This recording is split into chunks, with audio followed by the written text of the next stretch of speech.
Débora Rodrigues dos Santos. This is the name of a mother of 2 children who was imprisoned for 14 months by order of STF Minister Alexandre de Moraes. After more than a year and 2 months in prison, Deborah's 6 and 9-year-old children are still suffering from her absence. Deborah participated in the January 8th protests but did not enter any public buildings. The only evidence used in court against her was a photo of her writing the phrase "Perdeu Mané" with lipstick on the statue A Justiça located in front of the STF headquarters.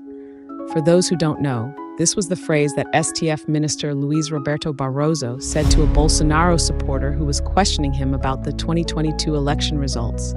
Perdeu Mané, não amola, means you lost, man, don't bother me. The public prosecutor's office filed charges against Deborah about 420 days after her arrest, despite the maximum allowed period being 35 days. The Convention on the Rights of the Child, adopted by the UN Assembly in 1990 and established in Brazil by Decree 9971 states that the state has a duty to ensure that children are not separated from their parents. It also mandates that all actions by courts and authorities must consider the best interests of the child. Additionally, Article 318 of the Code of Criminal Procedure allows judges to replace pretrial detention with house arrest for women with children up to 12 years old. In 2018, the STF made a historic decision to grant a collective habeas corpus, allowing the replacement of pretrial detention with house arrest for pregnant women, nursing mothers, and mothers of children up to 12 years old. However, these same rights do not seem to apply to Deborah, possibly because of her right-wing affiliations. Consequently, it appears she is not afforded the same considerations by an STF that is entirely left-leaning. Deborah was accused of crimes including armed criminal association, attempted violent abolition of the democratic state of law, coup d'état, deterioration of protected heritage, and damage qualified by violence and serious threat against Union property. The lipstick stain left on the statue was removed with neutral soap, and cases of vandalism much worse than this have received much lighter penalties, such as community service, for example. C9 and R6 still suffer from their mother's absence. Deborah is a hairdresser who had a salon in front of her house. Her husband is a painter. They are simple people who have not harmed anyone, yet their lives are being destroyed by the abuse of power from true dictators under the command of a major thief.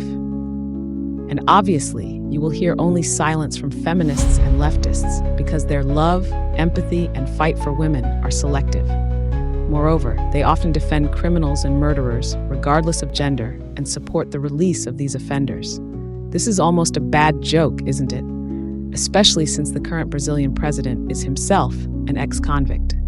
Unfortunately, it is very difficult for this video to open the eyes of those who are already blind and no longer see people as Deborah as human beings, but rather as Bolsonarists, coup plotters, racists, and any other ists they might use to dehumanize them.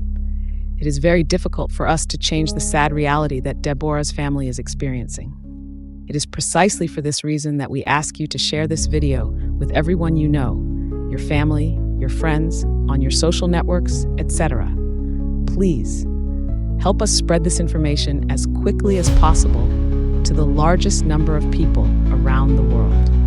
This is the only way we, Brazilians who empathize with all the injustices committed against people like Deborah, have to expose and combat the oppressive dictatorship that is being established in our country. We need more and more people to know that she is a political prisoner and that she is not the only one.